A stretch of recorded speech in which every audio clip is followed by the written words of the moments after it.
नमस्कार प्यारे विद्यार्थियों, श्री शक्ति क्लासेस में आज फिर से आपका स्वागत है। और आज का हमारा टॉपिक है एब्सिसिक अम्ल यानी ABA, एब्सिसिक एसिड, है ना। तो देखो क्या है ये है हार्मोन,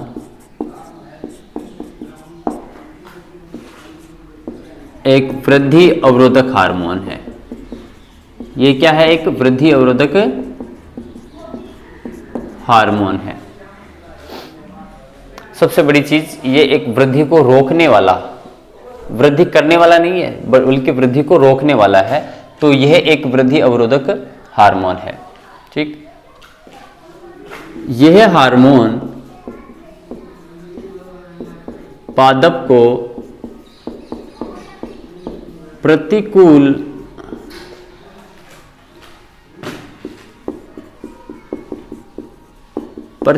परिस्थितियों हेतु तैयार करता है।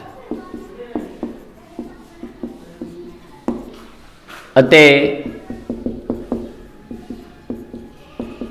इस हार्मोन को तनाव हार्मोन भी कहते हैं। अतः इस हार्मोन को तनाव हार्मोन भी कहते हैं। क्यों? क्योंकि ये प्रतिकूल परिस्थितियों का सामना करने के लिए पौधे को तैयार रखता है। एब्सिसिक एसिड होता है वो प्रतिकूल जो स्थिति आती है पौधे के सामने, उनको फेस करने के लिए, उसका सामना करने के लिए ये तैयारी रखता है। अब एक वैज्ञानिक वेरिंग ने एसर नामक पादप से एक वृद्धि रोधक पदार्थ अलग किया।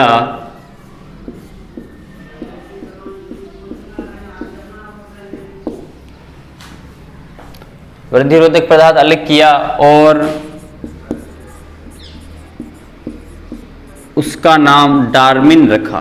क्या नाम रखा? डार्मिन रखा। किसने? वेरिंग ने। किससे प्राप्त किया? एसर नामक एक पौधे से वृद्धि रोधक पदार्थ को अलग किया था और उसका नाम उन्होंने रखा डार्मिन। इसका जो अणुसूत्र होता है, अणुसूत्र वो क्या है? C15H20O4, है ना। Carbon, hydrogen, oxygen. तो इसका मतलब क्या है? इसके अंदर कार्बन होता है, हाइड्रोजन होता है और ऑक्सीजन होता है। कार्बन के 15 परमाणु, हाइड्रोजन के 20, ऑक्सीजन के 4। ठीक, तो ये आपका एक एब्सिसिक हार्मोन है, वृद्धि निरोधक हार्मोन है, जो कि पादप की वृद्धि को निरुद्ध करता है, रोकता है। अब है आपके एब्सिसिक अम्ल के प्रभाव या कार्य के जो भी कार्य हैं वो इसमें आता है। सबसे पहले आता है पत्तियों में विलगन। तो एब्सिसिक अम्ल के छिड़काव से पत्तियों में विलगन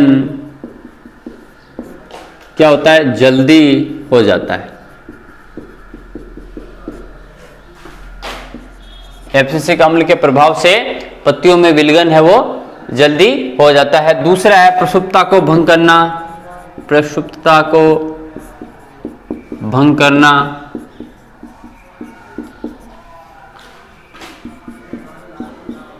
एब्सिसिक अम्ल के प्रभाव से बीजों व कलिकाओं में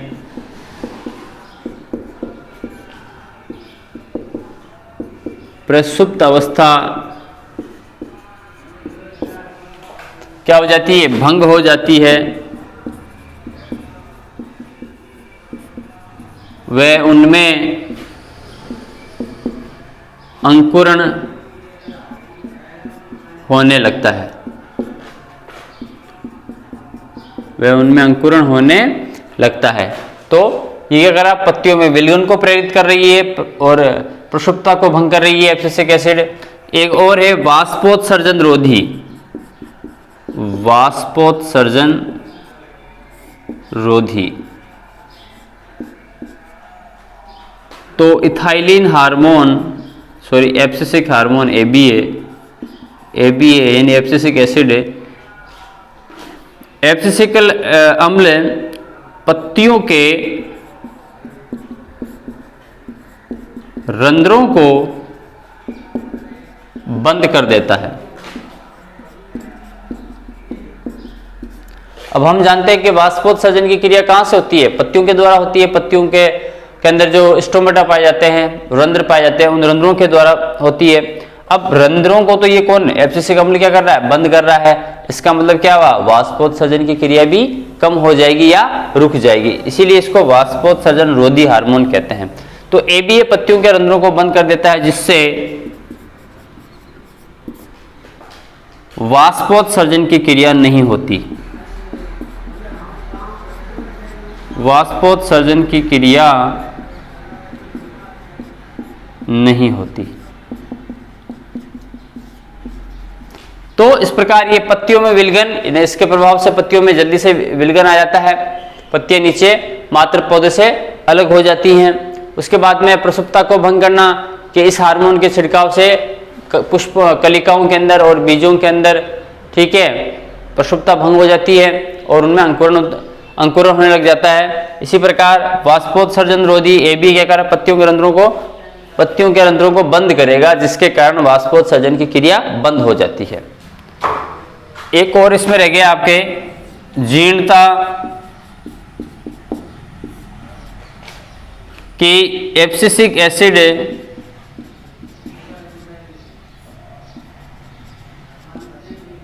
जीर्णता को प्रेरित करता है। जीर्णता को प्रेरित करता है। अब जीर्णता को प्रेरित करने का मतलब क्या है कि पत्तियां पीली हो जाएंगी, मुरझा जाएंगी, है ना, और वो नीचे गिर जाएंगी। पत्तियों का पीला पड़ना, मुरझाकर नीचे गिर जाना, वो क्या कहलाता है? जीर्णता कहलाता है। तो उस जीर्णता को प्रेरित कौन कर रहा है? ये एब्सिसिक एसिड प्रेरित करता है, जिसके कारण पत्तियों के अंदर, पौधों के अंदर जीर्णता उत्पन्न हो जाती है। पौधे भी इसे मुरझा जाएंगे, पत्तियां सूख जाएंगी, मुरझा जाएंगी और नीचे गिरने लग जाती हैं।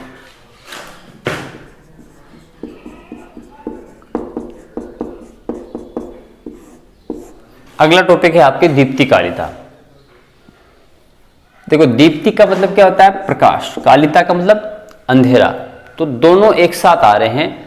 तो दीप्तिकालिता का अर्थ होता है कि पौधे अंधकार और प्रकाश के प्रति जो अनुक्रियाएं प्रदर्शित करते हैं, जो अनुक्रियाएं दिखा रहे हैं कि भाई अंधकार में पौधा किस प्रकार रहता है, उसमें क्या प्रभाव पड़ता है। अंधकार के समय, अंधेरे के समय या रात्रि के समय पौधे में क्या विशेषताएं हो जाती हैं जो कि सुबह नहीं होती, प्रकाश में नहीं होती, या ऐसी क्या विशेषताएं होती है जो सुबह ही होती है, रात में नहीं होती, या रात में होती है जो सुबह नहीं होती।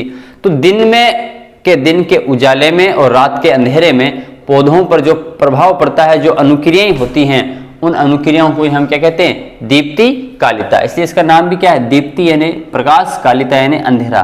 दोनों समय, रात में और दिन में जो होने वाली अनुक्रियाएं हैं, उन्हें हम दीप्ति कालिता कहते हैं। तो पौधों में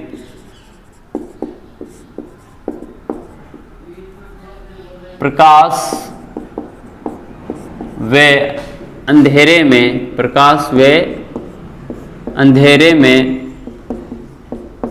होने वाली अनुक्रियाओं को दीप्ति कालिता कहते हैं। दीप्ति कालिता कहते हैं।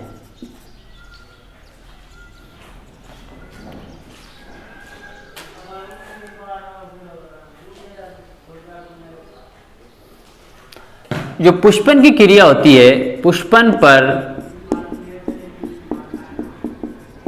दीप्ति कालिता का बहुत प्रभाव पड़ता है।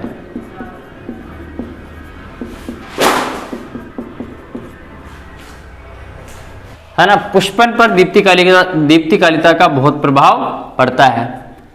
सर्वाधिक यदि कोई प्रभाव है पौधे पर दीप्तिकालिका का तो पुष्पन पर ही होता है। पुष्पन यानी पुष्प उगना, पौधों पर पुष्प आना, ये जो क्रिया होती है वो दीप्तिकालिका पर बहुत ज्यादा निर्भर करती है।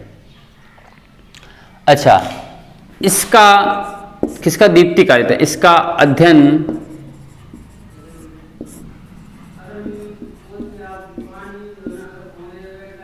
सर्वप्रथम एलार्ड व वार्नर ने, सॉरी एलार्ड नहीं है, गार्नर ने 1920 में किया था। इसका अध्ययन, किसका, दीप्तिकालिका का अध्ययन सबसे पहले एलार्ड व गार्नर ने 1920 में किया था।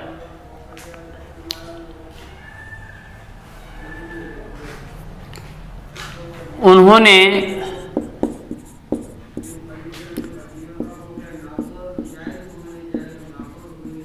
अपना अध्ययन तंबाकू की एक किस्म, है ना, तंबाकू की एक किस्म थी, कौन सी किस्म थी वो, तंबाकू की एक किस्म मेरीलैंड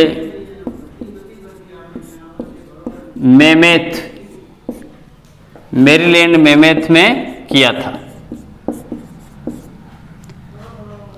तो पौधों में दिन के समय और रात्रि के समय जो अनुक्रियाएं होती हैं, उन अनुक्रियाओं को हम दीप्तिकालिका कहते हैं, या हम कह सकते हैं पौधों के अंदर दिन के समय पौधों में होने वाली अनुक्रियाएं जो दिन और रात्रि में होती हैं, उन अनुक्रियाओं को सम्मिलित रूप से हम दीप्तिकालिका कहते हैं। और दीप्तिकालिका का जो प्रभाव है वो सर्वप्रथम पुष्पन पर प्रभाव पड़ता है। सबसे ज्यादा जो प्रभाव पड़ेगा दीप्तिकालिका का वो पौधों पर आने वाले पुष्पों पर भी इसका प्रभाव पड़ता है। सबसे पहले इसका अध्ययन है वो गार्नर व एलार्ड ने 1920 में किया था, और इसका जो अध्ययन है उन्होंने वो तंबाकू की एक किस्म आती है मेरीलैंड मेमेथ, उसमें उन्होंने किया था। अब दीप्तिकालिका के आधार पर पादपों को 3 भागों में बांटा जा सकता है। दीप्तिकालिका के आधार पर पादपों को 3 भागों में बांटा जा सकता है।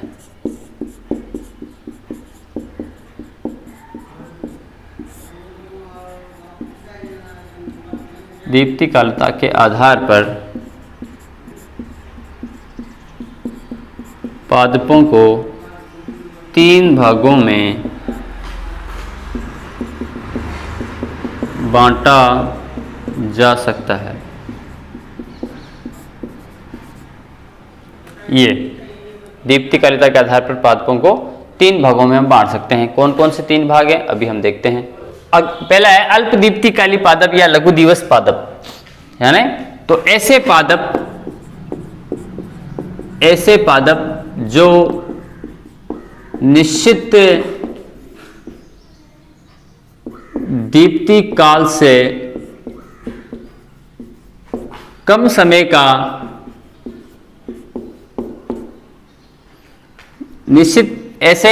ऐसे पादप जो निश्चित दीप्ति काल से कम समय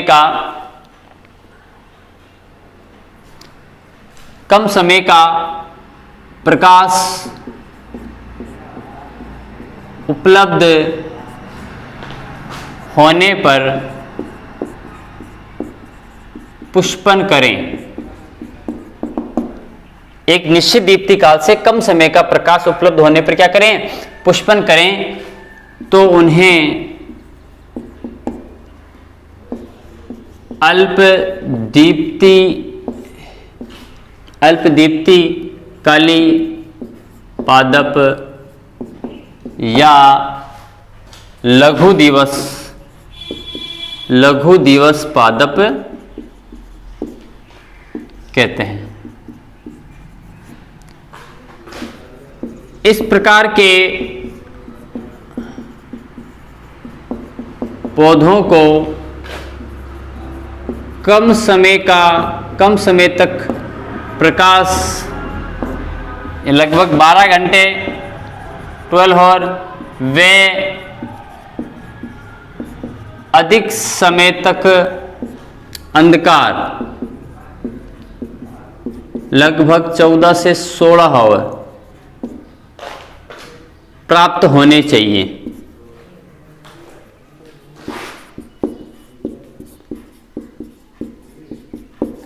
अब यहां पर देखो अंधकार का समय ज्यादा है, 14 से 16 घंटा, अतः इन्हें दीर्घ रात्रि दिवस पादप भी कहते हैं। दीर्घ रात्रि दिवस पादप भी हम इन्हें कहते हैं, क्योंकि ये पादप है वो अंधेरे में ज्यादा समय के लिए रह रहे हैं। यदि प्रकाश देकर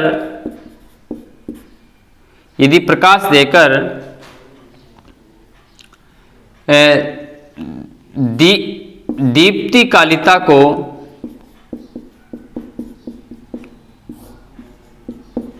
भंग कर दिया जाए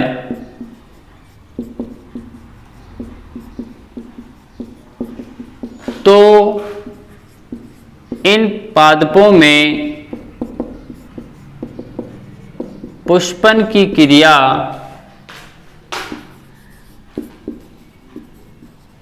अवरुद्ध हो जाएगी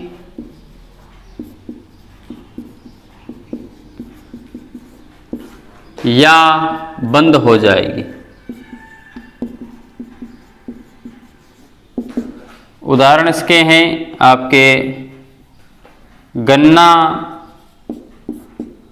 अनानास, कपास आदि। तो इसमें क्या हो रहा है कि भाई इसमें कम समय के लिए तो प्रकाश चाहिए पादपों को और अधिक समय तक क्या चाहिए, अंधकार। तो ऐसे पादप क्या कहलाते हैं, लघु दिवस पादप कहलाते हैं। इनमें जो प्रकाश का समय है तो 12 घंटे तक लगभग इनको प्रकाश मिलना चाहिए और 14 से 16 घंटा इनको क्या मिलना चाहिए, अंधकार। चूंकि ये अंधेरे में ज्यादा समय के लिए रह रहे हैं इसलिए इन पादपों को हम दीर्घ रात्रि दिवस पादप भी कहते हैं। यदि अब रात्रि के अंदर यदि रात्रि के समय को कम कर दें, प्रकाश के समय को बढ़ा दें किसी तरीके से, तो फिर इनमें पुष्पन की जो क्रिया, क्योंकि हमने क्या, दीप्तिकारिता का मतलब भी क्या है कि दीप्तिकारिता पुष्पन को प्रभावित करता है। तो यदि हमने इसके अंधकार के समय को कम करके प्रकाश के समय को बढ़ा देंगे या जो अंधेरापन है उसको हमने भंग कर दिया किसी तरीके से, तो फिर क्या होगा, इनका जो पुष्पन की जो क्रिया है इनकी वो प्रभावित हो जाएगी। दूसरा है आपके दीर्घ दीप्तिकाली पादप या दीर्घ दिवस पादप। तो ऐसे पादप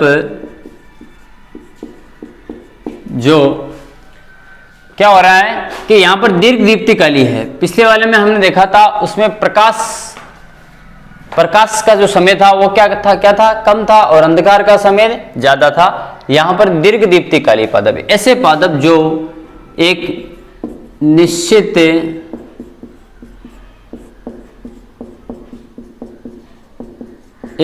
दीप्तिकाल के दौरान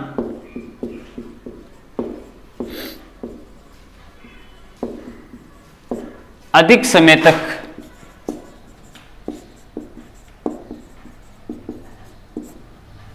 दीप्तिकाल के दौरान अधिक समय तक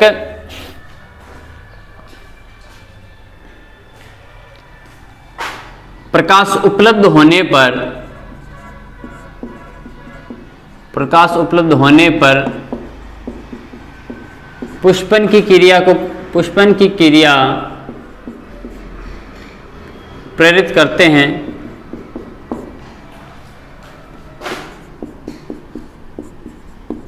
उन्हें क्या कहते हैं, दीर्घ दीप्तिकाली पादप, दीर्घ दीप्तिकाली पादप या दीर्घ दिवस पादप कहते हैं।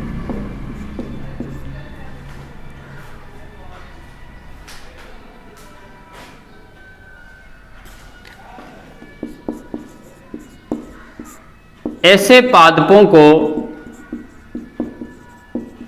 पुष्पन के लिए सतत प्रकाश दिन की आवश्यकता होती है। अब देखो दीर्घ दीप्तिकाली पादप या दीर्घ दिवस, अब यहां पर इनको पादपों को, जो दीर्घ दीप्तिकाली पादप हैं, उनको पुष्पन के लिए प्रकाश दिन की आवश्यकता होती है, यानी अंधेरे के समय की कम आवश्यकता होती है और प्रकाश के समय की आवश्यकता क्या होती है, ज्यादा होती है। मान लीजिए 12, अब यहां पर उल्टा हो रहा है, अल्प दीप्तिकालीन में क्या हो रहा था कि 14 से 16 घंटा अंधेरा चाहिए था और 12 घंटा प्रकाश चाहिए था। अब आप इसका उल्टा कर सकते हो कि भाई 12 घंटा तो इसको क्या चाहिए, अंधेरा चाहिए, डार्क चाहिए, और 14 से 16 घंटा क्या क्या चाहिए, प्रकाश चाहिए। तभी इन पादपों में क्या होगा, पुष्पन होगा। चूंकि ऐसे पादपों को प्रकाश अवधि की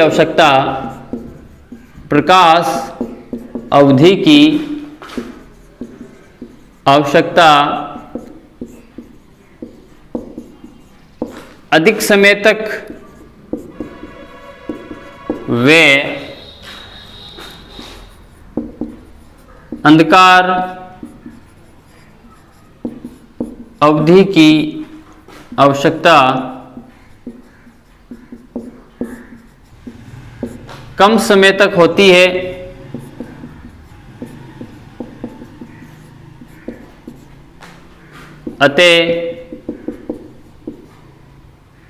अतः इन्हें क्या कहते हैं,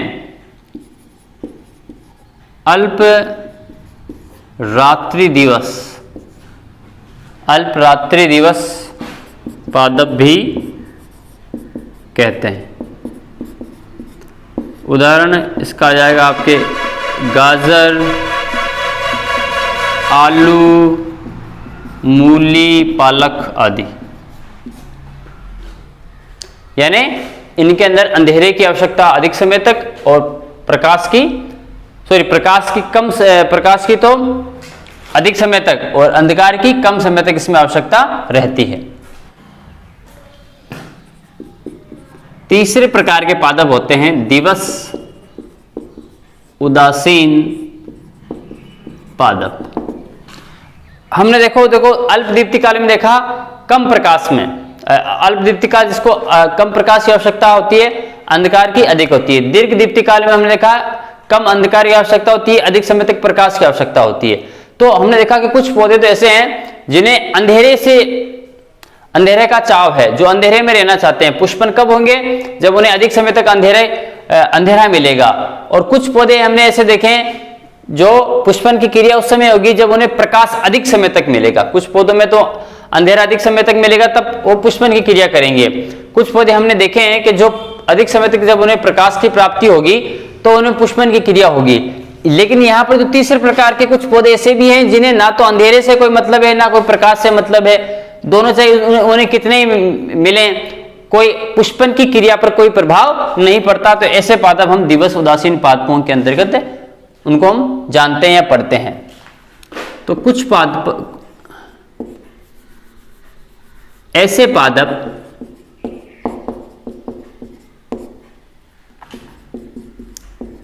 जिन पर अंधकार व प्रकाश अवधि का प्रभाव उनकी पुष्पन क्रिया को